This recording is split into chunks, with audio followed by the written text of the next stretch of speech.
الرحمن الرحیم نحمد اللہ تعالی و نصلی علی رسولہ الکریم اما بعد۔ الحمدللہ آج کی تراویح میں ہمارے 15 پارے مکمل ہوئے۔ یہ اللہ کے فضل سے اور اس کے احسان سے ہوا۔ اللہ اسے قبول اور منظور فرماوے۔ گزشتہ کل کی تفسیر میں حضرت یوسف علیہ السلام کا واقعہ چل رہا تھا اور بات یہاں تک پہنچی تھی کہ حضرت یوسف علیہ السلام کو جس کنویں میں پھینکا گیا تھا، اب اس کنویں کے پاس ایک قافلہ آیا۔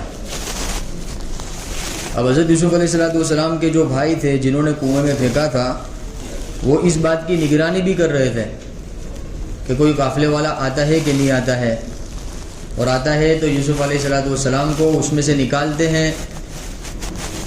تو یہ نگرانی کر رہے تھے، چپکے سے دیکھ رہے تھے کہ قافلہ آیا، اور قافلے والوں نے پانی نکالنے والے کو بھیجا کہ بھئی جاؤ تم پانی نکال کر کنویں میں سے لاؤ تاکہ قافلے والوں کو پلایا جائے۔ اللہ پاک فرماتے ہیں وجاءت سیارہ، ایک قافلہ آیا، فارسلوا واردہم، تو انہوں نے اپنے پانی بھرنے والے کو بھیجا کہ بھئی تم پانی نکال کر لاؤ۔ تو پانی بھرنے والا ڈول اور رسی لے کر گیا کنویں کے پاس، جس کنویں میں حضرت یوسف علیہ السلام کو ڈالا گیا تھا، پھینکا گیا تھا۔ فادلا دلوا، تو اس بندے نے ڈول کو کنویں کے اندر ڈالا، تو اللہ رب العزت کا کرنا ہوا ایسا کہ حضرت یوسف علیہ السلام جس ڈول کو کنویں میں ڈالا گیا تھا اس ڈول کے اندر بیٹھ گئے۔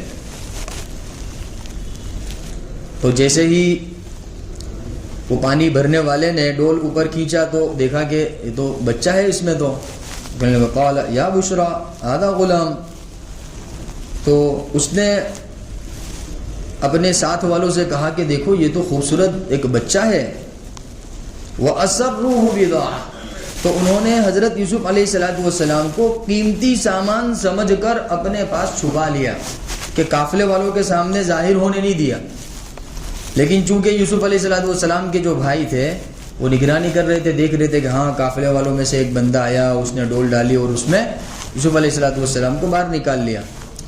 تو یہ لوگ اس بندے کے پاس گئے، یعنی ان کے بھائی، اور کہنے لگے کہ بھائی یہ ہمارا بھاگا ہوا غلام ہے، تم اس کو کہاں لے کر جا رہے ہو؟ حالانکہ وہ تو بھائی تھے۔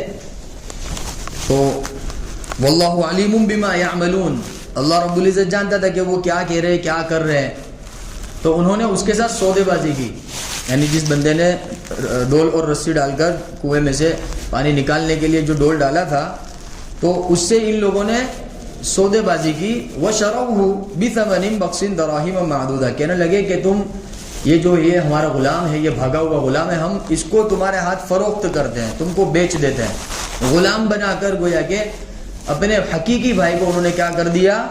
بیچ دیا۔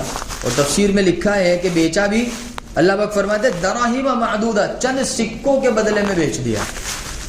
اور درہم بھی کتنے کہ 20 درہم کے بدلے میں بیچ دیا۔ کتنے درہم کے بدلے میں؟ 20 درہم کی کیا وقعت ہوتی ہے، کیا مقدار ہوتی ہے۔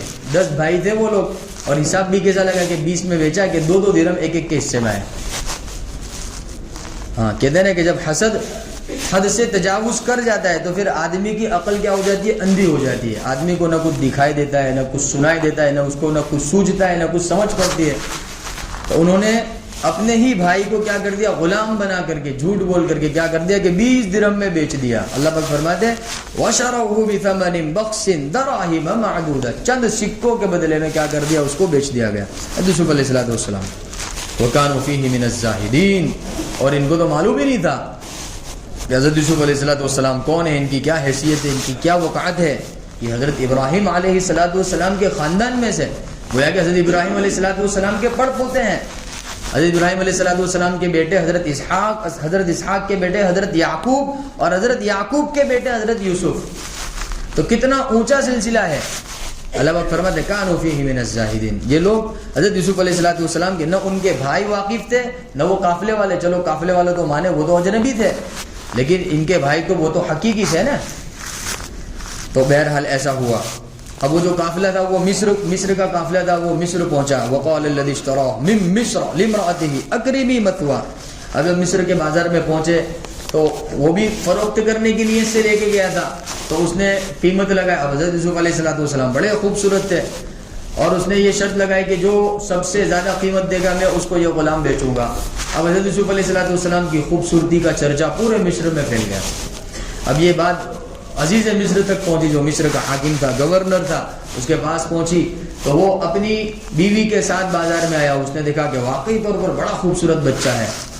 تو اس نے پوچھا کیا قیمت لگاتے ہو؟ کہ بولا بادشاہ سلامت، آپ جیسی اپنی پسند کے مطابق قیمت لگاؤ کہ وہ قیمت پر آپ کو دیا جائے گا. یہ تو کہا کہ چلو اس کو ترازو میں تولا جائے. تو سونے اور چاندی کے سکے حضرت یوسف علیہ السلام کے وزن کے برابر عزیز مصر نے ادا کیے، اور حضرت یوسف علیہ السلام کو کیا کر لیا؟ خرید لیا. کہ 2 مرتبہ بیچا گیا حضرت یوسف علیہ السلام. ایک ان کے بھائیوں نے 20 درہم کے بدلے میں بیچا، اور ایک یہاں مصر کے بازار میں کہ بے انتہا درہموں اور دنانیر کے بدلے میں حضرت یوسف علیہ السلام کو خریدا گیا. بہرحال عزیز مصر کی جو بیوی تھی وہ کہنے لگی کہ واقعی طور پر یہ بہت خوبصورت بچہ ہے. تو عزیز مصر کہنے لگا کہ کیا ہی اچھا ہو کہ ہم اس کو عسیٰ ان ینفعنا، کہ یہ ہم کو نفع پہنچائے گا، او نتخذہ ولدا، ہم اس کو اپنا منہ بولا بیٹا بنا لیتے. کیا بنا لیتے ہیں؟ منہ بولا بیٹا، اس کو گود لے لیتے اپنے. تو کہا راضی ہو گئے. وہ کذالک، اللہ پاک فرماتے اس طرح ہم نے یوسف علیہ السلام کو سرزمین مصر میں خاندان حکومت میں جگہ دے دی. کہاں جگہ دے دی؟ بادشاہ کے گھرانے میں جگہ دے دی. اب یہاں سے حضرت یوسف علیہ السلام کا سلسلہ کس طرح شروع ہوا، کہاں سے چلے تھے اور کہاں پہنچے. اللہ کی شان بھی نرالی ہے. اندھیرے کنویں میں تھے، اللہ رب العزت نے چاہا تو کہاں پہنچا دیا؟ بادشاہ کے محل میں پہنچا دیا. اللہ پاک فرماتے ہیں وَكَذَلِكَ مَكَّنَّا لِيُوسُف، اس طرح ہم نے یوسف علیہ السلام کے لیے زمین کے اندر ایک ٹھکانہ بنایا. وَلِنُعَلِّمَهُ مِن تَأْوِيلِ الْأَحَادِيثِ، اور ہم نے یوسف علیہ السلام کو خواب کی تعبیر کا علم سکھلایا. وَاللَّهُ غَالِبٌ عَلَىٰ أَمْرِهِ وَلَٰكِنَّ أَكْثَرَ النَّاسِ لَا يَعْلَمُونَ، اللہ تو ہر چیز کا جاننے والا ہے لیکن لوگ نہیں جانتے ہیں.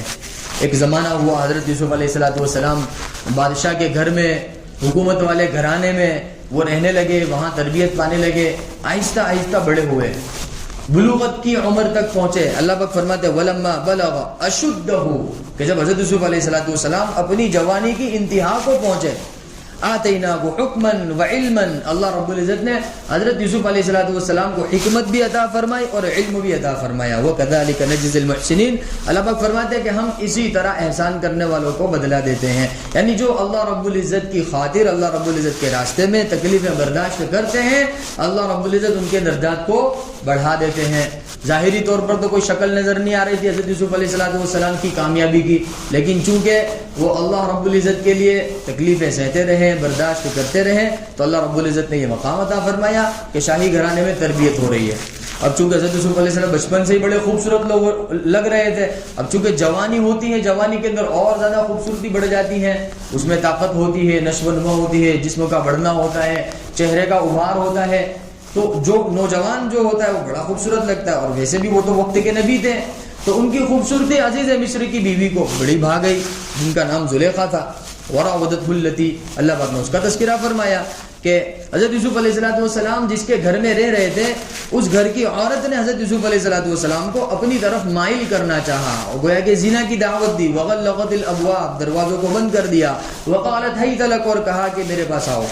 قال معاذ اللہ، حضرت یوسف علیہ السلام نے فرمایا کہ اللہ کی پناہ، میں ایسا نہیں کر سکتا. انه ربی احسن مثواي، کہ تمہارا جو شوہر ہے وہ تو اس کا بادشاہ ہے اور اس نے مجھے بہترین ٹھکانہ دیا، میں امانت میں کیسے خیانت کر سکتا ہوں؟ اس نے میرے پہ احسان کیا ہے، میں احسان کا بدلہ برائی سے نہیں دے سکتا. انه لا يفلح الظالمون، کہ جو ظلم کرنے والے ہوتے ہیں کہ وہ کبھی کامیاب نہیں ہوتے ہیں. وَلَقَدْ هَمَّتْ بِهِ وَهَمَّ بِهَا لَوْلَا أَن رَأَىٰ بُرْهَانَ رَبِّهِ. اللہ پاک فرماتے ہیں کہ زلیخا تو حضرت یوسف علیہ السلام کا مکمل ارادہ کر چکی تھی. حضرت یوسف علیہ السلام کو اللہ رب العزت نے اپنی قدرت سے اس گناہ سے اور اس معصیت سے کیا کر لیا؟ بچا لیا. اللہ پاک فرماتے کذالک لنصرف عنہ السوء، اس طرح ہم نے یوسف علیہ السلام سے برائی کو پھیر دیا، اور حضرت یوسف علیہ السلام کے دل کے اندر ذرہ برابر اس کا تصور بھی نہیں آیا. حالانکہ زلیخا کے بارے میں بھی لکھا ہے کہ بڑی خوبصورت عورت تھی اور شاہی گھرانے کی تھی، بڑی نشو و نما اس نے بھی پائی تھی، اچھی اچھے کردار کی تھی، اچھے خوبصورتی تھی اس کی بھی، اس کا زبان، اس کا کلچر بہت اچھا تھا، ایک نوجوان آدمی کو لبھانے کے لیے کافی تھا. لیکن چونکہ حضرت یوسف علیہ السلام وقت کے نبی تھے، آگے چل کر اللہ رب العزت نے بڑا کام لینا تھا، تو اللہ پاک فرماتے کہ ہم نے حضرت یوسف علیہ السلام کو اس سے محفوظ رکھا. انه من عبادنا المخلصین، کیونکہ حضرت یوسف علیہ السلام اللہ رب العزت کے پسندیدہ بندوں میں، برگزیدہ بندوں میں سے تھے. بہرحال حضرت یوسف علیہ السلام کے ساتھ وہ زبردستی کرنے لگے. حضرت یوسف علیہ السلام جان چھڑا کر بھاگے دروازے کی طرف، اور زلیخا بھی حضرت یوسف علیہ السلام کے پیچھے.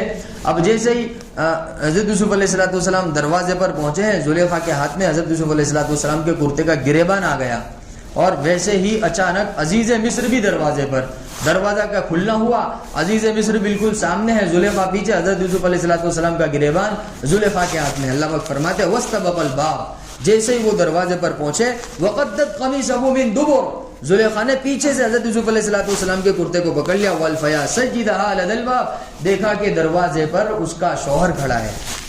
وہ بالکل کیسی کیفیت ہوگی اور وقت کتنا زیادہ سنگین ہوگا کہ بھائی سامنے اس کا شوہر کھڑا ہے، پیچھے بیوی ہے، اور بیچ میں حضرت یوسف علیہ السلام. کیا تصور کیا جائے گا، کیا سوچا جائے گا، کیا بولا جائے گا.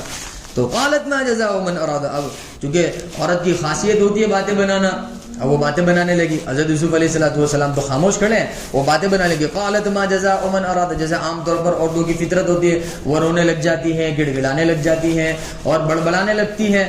تو زلیخا بھی کہنے لگی قالت ما جزاء من اراد بأهلك، ذرا بتاؤ تو صحیح اس کی سزا کیا ہوگی جو آپ کی بیوی کے ساتھ غلط ارادہ کرے. بالکل معاملہ الٹا کر دیا. حضرت یوسف علیہ السلام تو بچ رہے تھے، یہ ان کے پیچھے پڑی ہوئی تھی، اور اب وہ کہہ رہی ہے اپنے شوہر کے سامنے اپنے آپ کو بچانے کے لیے، کیا کہہ رہی ہے ما جزاء من اراد بأهلك، کہ جو آپ کی بیوی کے ساتھ برائی کا ارادہ کرے، سوءً برائی کا ارادہ کرے، اس کی سزا اس کے علاوہ کیا ہو سکتی ہے کہ ایسے شخص کو تو قید خانے میں ڈال دینا چاہیے. سزا بھی سنا دی کس نے؟ زلیخا نے خود، کہ ان کو تو کیا کرنا چاہیے؟ قید خانے میں ڈال دینا چاہیے، او عذاب الیم، یا ان کو دردناک سزا دینی چاہیے سب کے سامنے، تاکہ اس طرح کی کوئی جرت نہ کرے. تو حضرت یوسف علیہ السلام اب اپنی صفائی میں کہہ رہے ہیں، کیا کہہ رہے ہیں؟ قال، حضرت یوسف علیہ السلام نے فرمایا ہی راودتنی عن نفسی، اس نے مجھے اپنی طرف بلایا، اس نے مجھے اپنی طرف کھینچا. وشہد شاہد من اہلہا، عزیز مصر کہنے لگا تمہارے پاس کوئی گواہ ہے؟ حضرت یوسف علیہ السلام نے عزیز مصر کے خاندان میں ایک چھوٹا بچہ تھا جو گہوارے میں تھا، اس کی طرف اشارہ کیا، یہ گواہی دے گا. وشہد شاہد من اہلہا، اور وہ بھی حضرت زلیخا کے خاندان میں سے بھی تھا. من اہلہا، زلیخا کے خاندان کے چھوٹے بچے نے اس کی گواہی دی. اور کیا کہا چھوٹے بچے نے کہ ان کان قمیصہ قد من قبل، اگر حضرت یوسف علیہ السلام کا کرتا آگے کی جانب سے پھٹا ہے تو سمجھ لو کہ زلیخا سچ بول رہی ہے اور یہ جھوٹ بول رہے ہیں. اور وَإِن كَانَ قَمِيصُهُ قُدَّ مِن دُبُرٍ، اور اگر کرتا پیچھے کی جانب سے پھٹا ہوا ہے تو فَكَذَبَتْ، زلیخا جھوٹ بول رہی ہے، وَهُوَ مِنَ الصَّادِقِينَ، اور حضرت یوسف علیہ السلام کیا کر رہے ہیں؟ سچ بول رہے ہیں. اب کرتا کہاں سے پھٹا تھا؟ پیچھے سے پھٹا تھا. تو فَلَمَّا رَأَى قَمِيصَهُ، جب عزیز مصر نے حضرت یوسف علیہ السلام کے کرتے کو دیکھا تو قُدَّ مِن دُبُرٍ، تو وہ تو پیچھے کی جانب سے پھٹا ہوا تھا، وہ سمجھ گیا کہ بھائی حضرت یوسف علیہ السلام کیا ہے؟ بالکل بے قصور ہے. قال، وہ کہنے لگا انہو من کیدکن عظیم، یہ تمہارا ہی ہے. وہ اپنی بیوی سے کہنے لگا کہ یہ تمہاری ہی غلطی ہے، یہ ان کیدکن عظیم، کہ تم لوگوں کا فتنہ بہت بڑا ہے.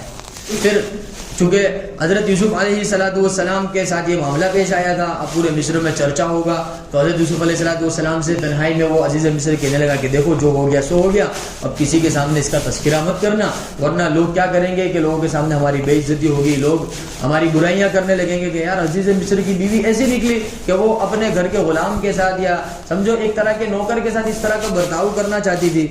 تو یوسف اعرض عن ھذا، کیا کہنے لگا عزیز مصر کہ اے یوسف یہ معاملے کو کسی کے سامنے بیان مت کرنا، بس اس کو بھول جاؤ، ایسا سمجھو کہ کچھ ہوا ہی نہیں. یوسف اعرض عن ھذا واستغفری لذنبک، اور اپنی بیوی سے کہنے لگا کہ بھائی اپنے گناہ کی تو معافی مانگ کہ تو نے کتنی بڑی خطا کی. انک کنت من الخاطئین، کہ تجھ سے غلطی ہوئی. اب یہ واقعہ یہاں تک ہوا. اب چونکہ کوئی بھی ایسی بات پیش آتی ہے نا تو اس کو کتنا ہی دبایا جاؤ وہ ظاہر تو ہو ہی جاتی ہے. اب وہ معاملہ ظاہر ہو گیا، عورتوں کے درمیان چرچے ہونے لگے، یار عزیز مصر کی بیوی نے اتنا بڑا معاملہ کر لیا، ایسا کر لیا، ویسا کر لیا. اب عورتوں کے پیٹ میں بات ٹکتی نہیں ہے.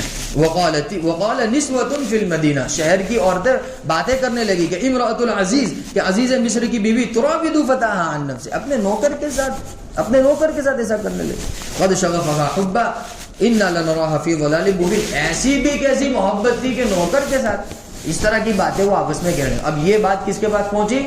زلیخا تک پہنچی. تو زلیخا نے فلما سمعت بمکرہن، زلیخا نے جب اپنے سلسلے میں سب گفتگو مصر میں چل رہی اس کو سنا تو ارسلت الیہن، تو جو عورتیں تھیں سب کو بلا بھیجا کہ سب کو کیا ہے کہ زلیخا چونکہ شاہی خاندان کی تھی تو اس کے بلاوے پر سب کو کہاں پر جو ان کا جو گھرانہ ایک علاقہ ہوتا ہے مستورات جہاں اکٹھا ہوتی ہے تو وہاں سب مستورات کو اس نے بلایا، اکٹھا کیا. ارسلت الیہن واعتدت لہن متکا، اور ان کے لیے تکیہ لگانے والی کیا نشست لگائی اس نے، ایسے گدے وغیرہ لگائے، تکیے وغیرہ لگائے.